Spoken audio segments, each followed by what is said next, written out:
Thanks. Hello, everyone. Part 3. I hope you're still awake. You understood the first talk about language and its structure and how it fits the human need to communicate, how powerful that need to communicate is, and how complex the structures are that we evolve in order to communicate with one another. And then we see how complex the usage is, how it varies by region, it varies by gender, sophistication, and so on. Why are those things important? How do they apply to deaf children? I'm going to talk about language and identity and how they all relate. As deaf children grow, they must be exposed to language. We've seen that. Their brains crave language. 1, 2, 3, 4, 5 languages.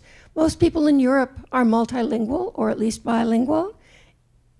Most children in the United States grew up learning one language.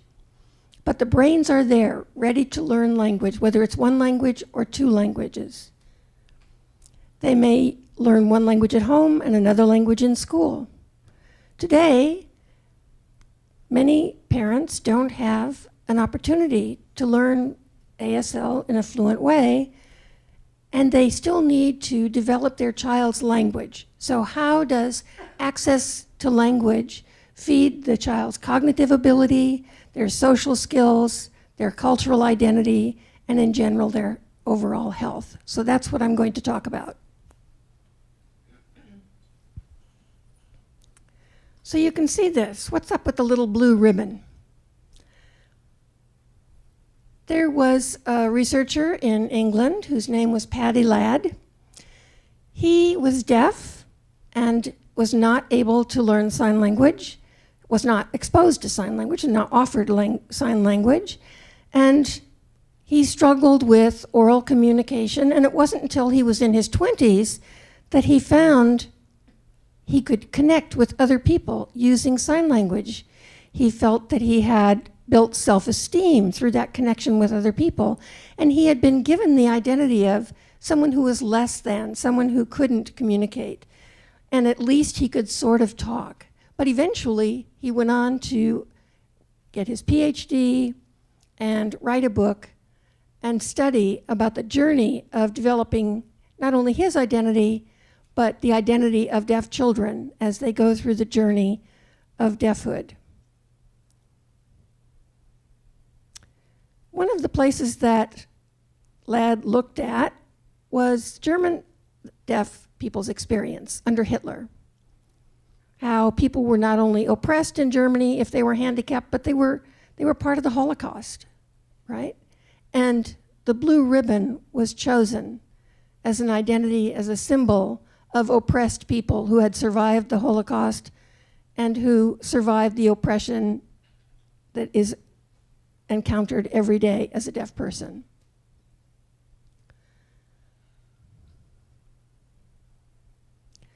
So what does it mean to be deaf? Let's think about that. What does it mean to a child who grows up deaf? Most of the deaf children have parents who are hearing. The child recognizes that they're different from their parents. How does that child get answers to what it means to be deaf? You may wonder, is this such a big deal?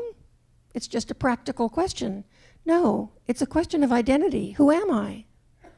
How do I differ from other people? How do I find people who are like me? People communicate using their mouths. Where do I find people like me who communicate using my hands and face and body? If I'm not allowed a full sign language, it becomes a barrier to education, to a healthy self-esteem, and to a healthy identity. So it's a critical question to a deaf child. What does it mean to be deaf? How do they arrive at that understanding? A few deaf children have a deaf family, and they're very fortunate. I myself came from a deaf family. I went to a school for the deaf. When I was home on vacation, I went to a deaf club. I had many, many models of how a person could succeed. There were deaf people in the club who wrote books, who were president of the club, who drove cars, who owned businesses, who had their PhDs. So there were many different role models for me to choose from. Many hearing parents don't have that access, and therefore their child doesn't have that access.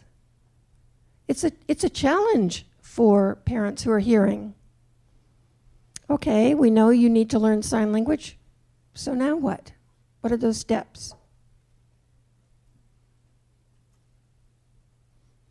Well, first it's important to recognize what it means to have a healthy identity and what happens when you don't.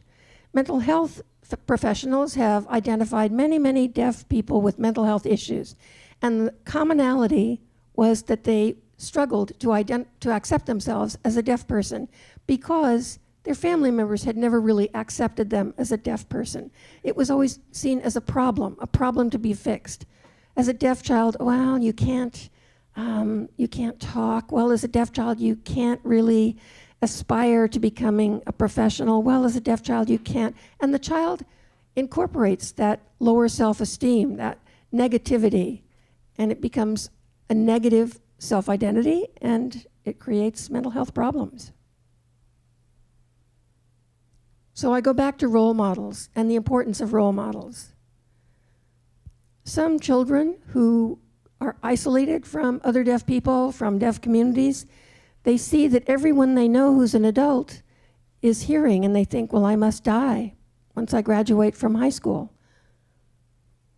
What can I possibly do? I've never met a deaf adult.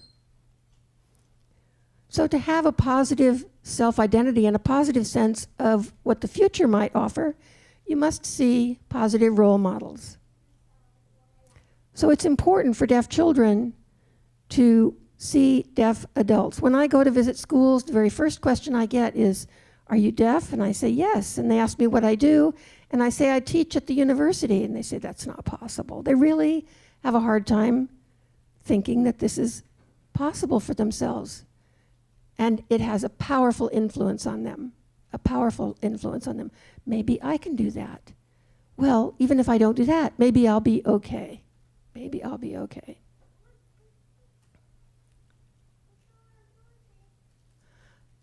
A Dutch academic, a Dutch scholar, came up with the concept of surdophobia.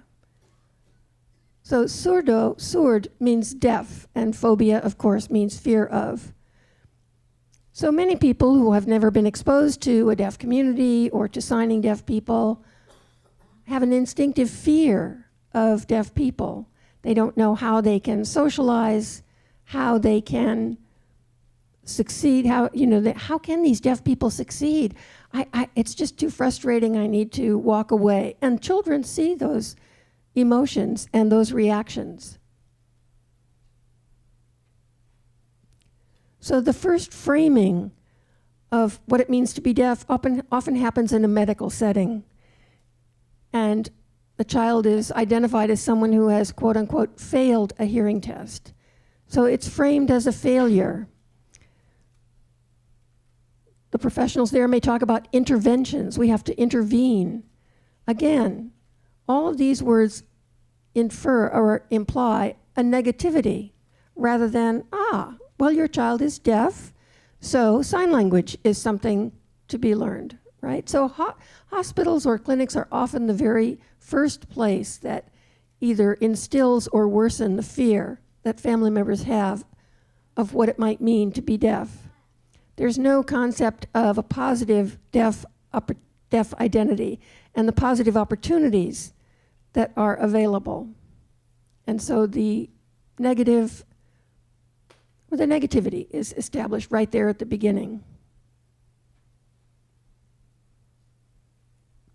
I brought my parents to a sign language class and introduced them to people, and the first reaction is you could just see people sort of freeze, right? They might respond and try to communicate, but be very, very careful about it. And you can see a deaf child looking at that interaction, right? Parents who are sort of freezing and feeling very uncomfortable, and the deaf child is very sensitive to that reaction.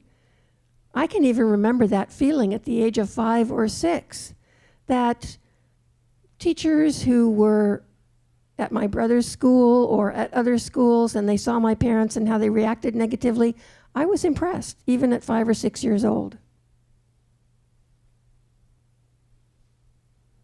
There's a video of a child going to the school and telling the teachers, my parents like deaf people. And the teacher saying, oh, fine, but wondering what that meant. And so during the PTA conference saying, your child told me that you like deaf people. I mean, that's good, but what is that?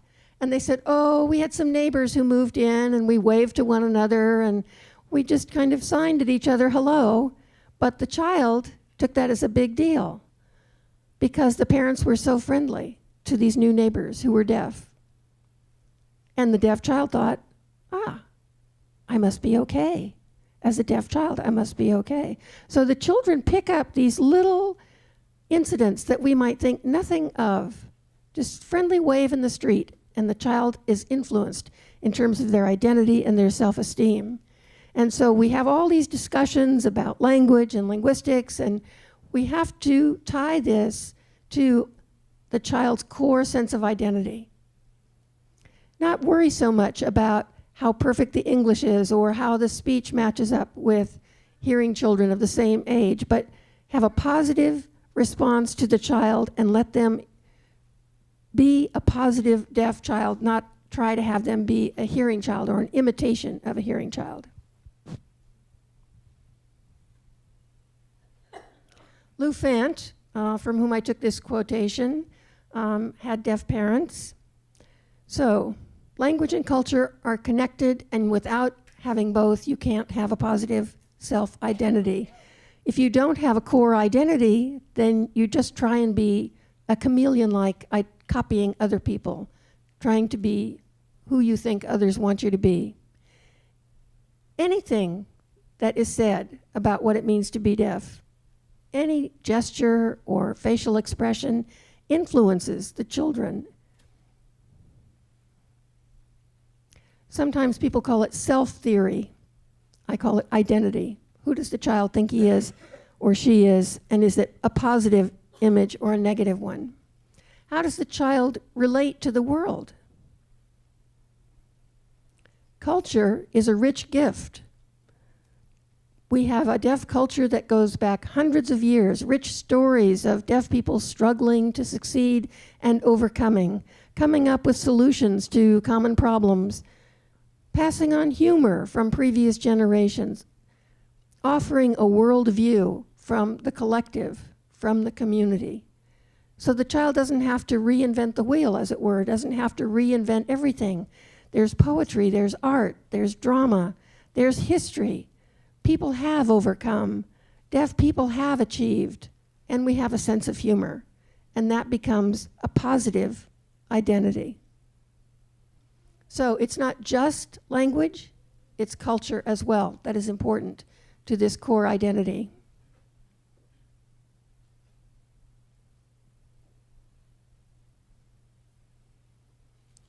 Culture also offers access. ASL literacy, when deaf children learn to be fluent in ASL and develop other people who are fluent in ASL, they develop social skills. They learn to read other people. They learn from other people. They learn their ideas, just as hearing children have an opportunity. They understand that there's variation, that deaf people who are young sign one way, deaf people who are older sign a different way, just as hearing children learn that their grandparents may talk slightly differently than the neighborhood children.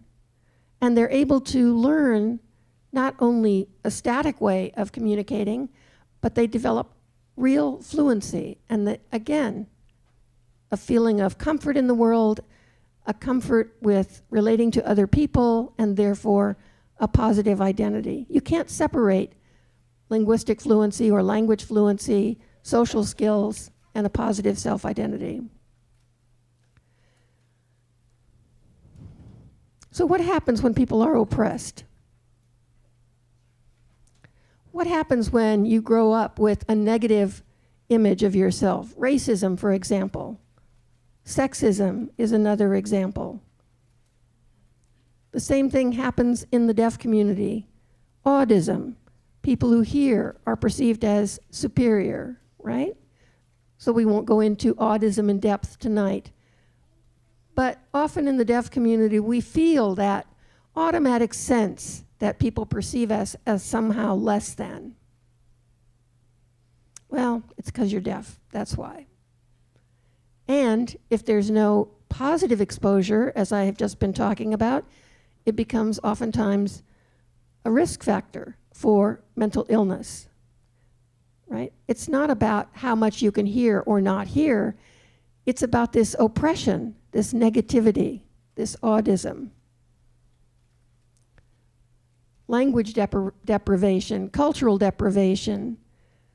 These things influence the ability of a child to grow up as a happy, healthy adult. So autism is there, linguicism is there, this oppression. Well, yes, you can learn sign language later. Yet what's important is to learn English first. But when you grow up, you can pick up ASL, right? That's linguicism. So the point is that often deaf people feel that oppression. And they develop a barrier, a thick skin. They don't have a strong identity.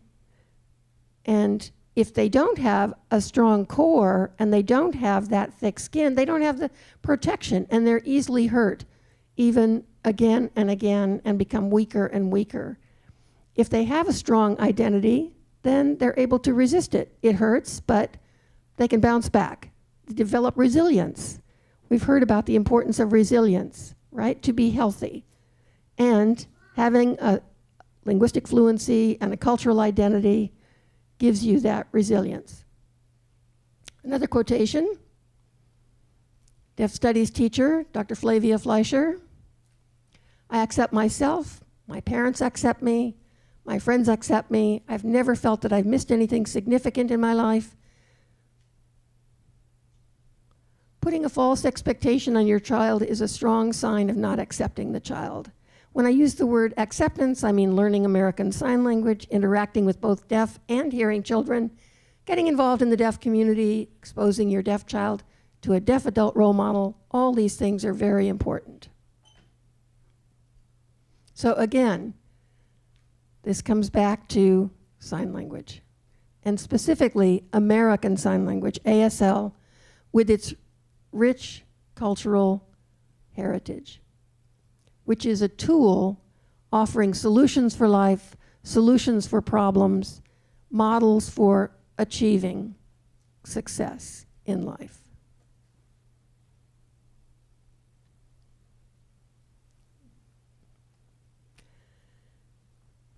So, again, we come back to the challenge of deaf children with hearing parents, and where do you find a signing community? Where do you find role models? Well, you start with focusing on communication and including the child. Think about the dinner table and how important it is that everyone be included. Some people say that deaf should be capitalized. And when it is a lowercase d, it's talking about an audiological fact. Everyone is welcome in the deaf community, regardless of hearing loss. We're not talking about hearing loss. We're not talking about a medical view. Everyone is welcome in the deaf community because we want that connection.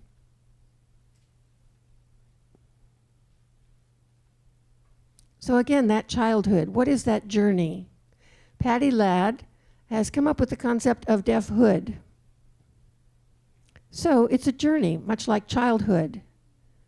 It's not a snapshot in time, but it's a journey.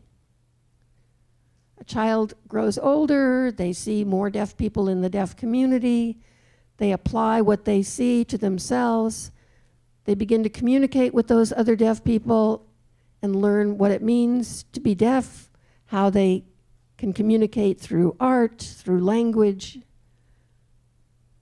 and begin to develop this positive identity that I've been emphasizing. So it's a journey. It's not a one-time thing. And the more positive experiences the child has, the more acceptance, the more communication, the more community with people who use that language in a positive way and offer that positive cultural foundation, the healthier they will be. If we look at the deaf education system, it often is not designed to support deafhood, this positive journey. Oftentimes, the people who run the systems don't really know what it means to be deaf. They don't understand this journey, and the child struggles to fit in. There's a lot of support in linguistic research for the use of American Sign Language, but the education system has been slow to apply what linguists have found.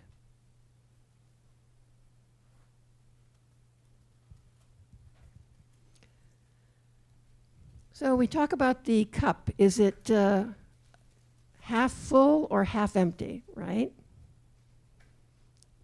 Well, you think, well, half full is better than half empty, but really it's still just a half a cup, right? I'm not half full. I'm not half full. I'm a full person. Don't think, well, I'm trying to take a positive attitude, so it's half full. No, no. We want a full cup. It's not about being able to hear. When you get up in the morning, I never thought, oh, I can't hear. That's not what I think of when I get up in the morning, right?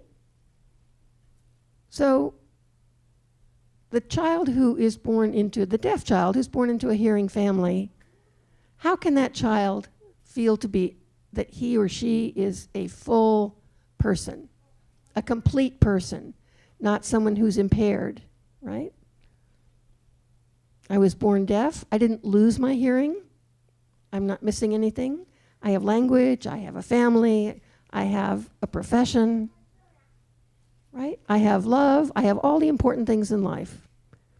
How can you foster this in your deaf children so they can move between two worlds and feel that they are a complete human being? By offering them a language, a natural language, and a culture, along with the community. I mentioned Patty Ladd a minute ago, and for a long time people had struggled with how to identify this journey that Patty Ladd identified for us.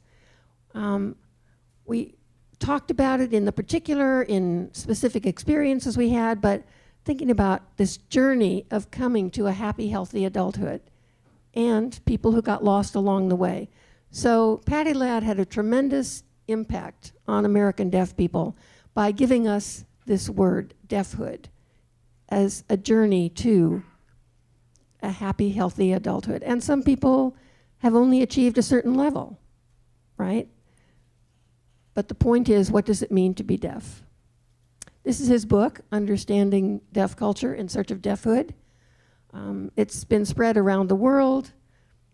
It's like since 2003, and it's like the Deaf Bible, right? It identifies the oppression that we have experienced, the barriers we've experienced, and how this relates to history, where certain ideologies come from, and how we can get rid of some of those old ideas, how we can let go of some of the misperceptions of what it means to be deaf. So if you would like to read a book, I would recommend this one.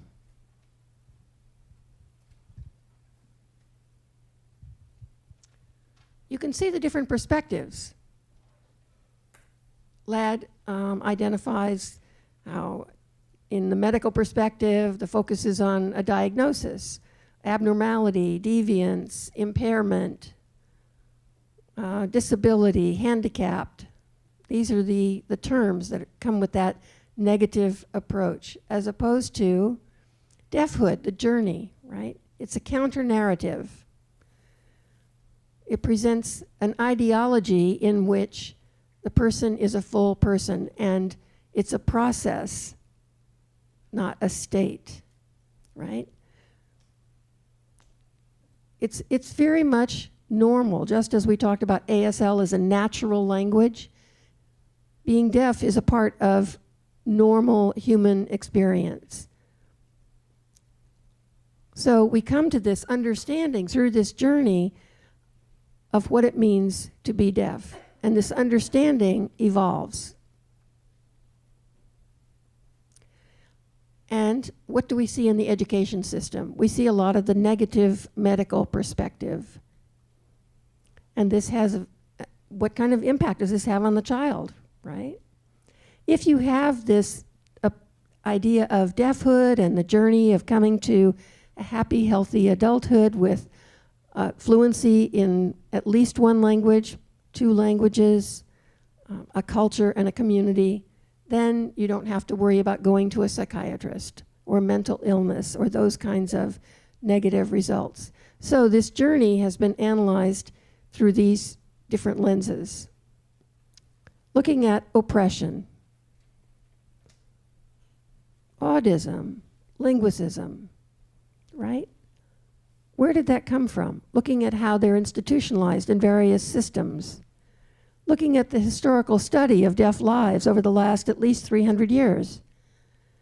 And what has been the experience of those deaf people? And then looking at individuals. What are individual journeys and how do they vary? And how does that result in an identity? How did I come to be the deaf person I am? And then looking at other oppressed minority groups. People who are of ethnic origin, gay, lesbian, whether they're African American or black, and what has been their experience and what can we learn from them and what do we have to offer them?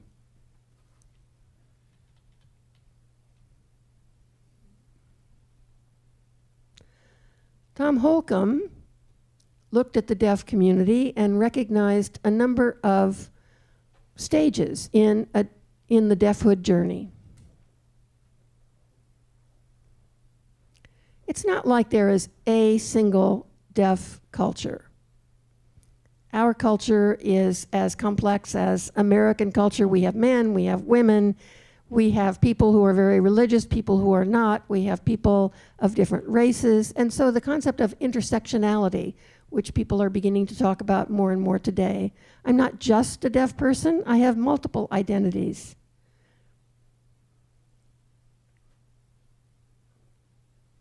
So a deaf person may feel a part of him or her is hearing because the child grew up in a hearing family, right?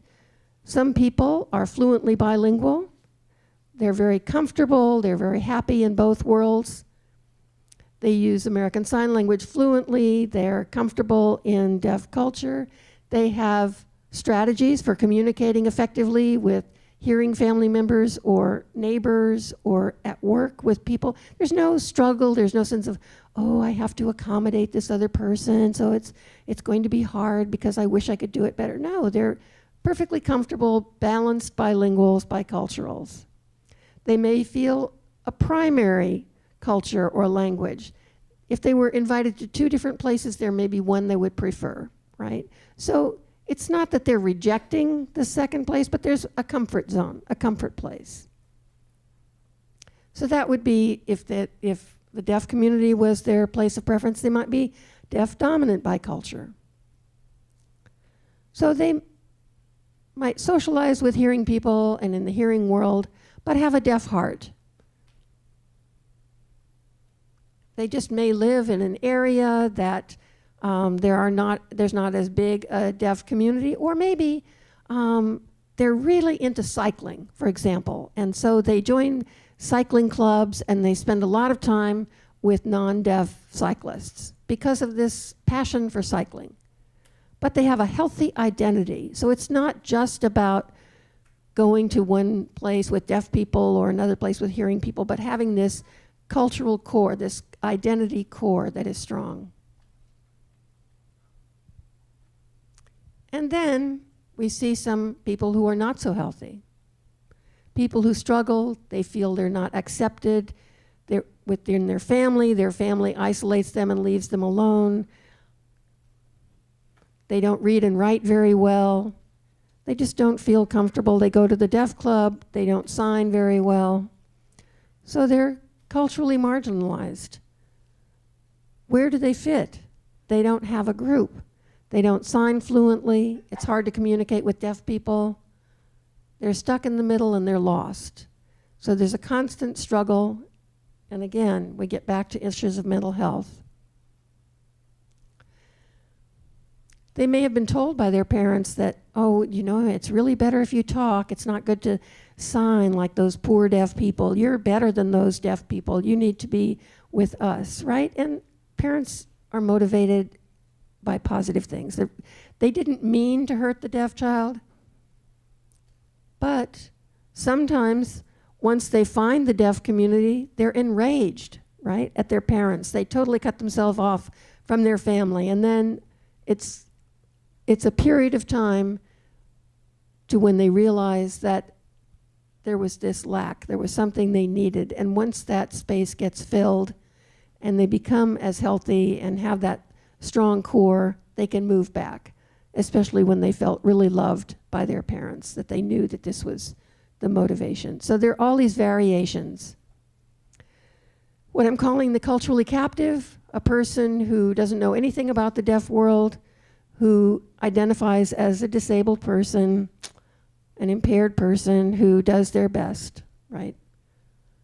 So there are all kinds of influences that affect the journey. Access to language, access to a community, attitude of parents, and ideas that the child assumes. This is one of my favorite pieces of art. Deaf children often struggle to find a place they belong. I mean, everyone looks for the place they belong as we grow up. Look at this adult here and this child. Look at the child's response. Are you deaf? And the deaf adult looking back, yes, we're the same. Right? So there's a role model this child has discovered. This is just powerful. I don't know if you can understand how powerful this is. When I go to schools with deaf children who haven't met a deaf adult and they realize that I'm deaf, you can just see their eyes get big and their whole body react. It's such a powerful impact on the identity of the child. And it's so critical. I don't know if I can emphasize it enough, how critical it is that a deaf child have an opportunity to develop this positive identity. Another famous quote from a deaf leader. I could keep you all night with stories, but we have limited time. In my deaf family, we talked about neighbors and friends and their struggles, people in the community, how they lived, how they grew up, different experiences they had. And I think of that when I see this quote. They are first, last, and always people of the I. This is how we reach our brain, and it's different from people who are not deaf, right? Deaf people understand this. So language is based on the modality of vision, which is how we perceive and experience the world. So a deaf child who has access to a visual language has access to all the things that a language offers, including a healthy cultural identity. And here's the last slide. Unfortunately, I'll let you read this. The deafhood journey toward a healthy identity may be a long and difficult one for many deaf people as they struggle to make peace with their deaf being. Frequently, they need to seek role models outside of the home in order to be liberated from an oppressive view of what it means to be deaf. By gaining access to the deaf community, they're introduced to the solutions of deaf culture. Perhaps the most powerful solution is a sense of completeness as a human being, even if they do not hear well.